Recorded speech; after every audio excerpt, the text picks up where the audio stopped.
போட்டு திருடுற கூட்டம் திருடிக் கொண்டே இருக்குது. அதை சட்டம் போட்டு தடுக்கிற கூட்டம் தடுத்து கொண்டே இருக்குது. சட்டம் போட்டு தடுக்கிற கூட்டம் தடுத்து கொண்டே இருக்குது. திருடராய் பார்த்து திருந்தாவிட்டால் திருட்டை ஒழிக்க முடியாது. திருடராய் பார்த்து திருந்தாவிட்டால் திருட்டை ஒழிக்க முடியாது. திருடாதே பாப்பா திருடாதே.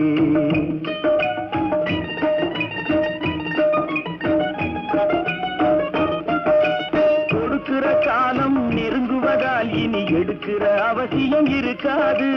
கொடுக்கிற காலம் நெருங்குவதால் இனி எடுக்கிற அவசியம் இருக்காது. இனி எடுக்கிற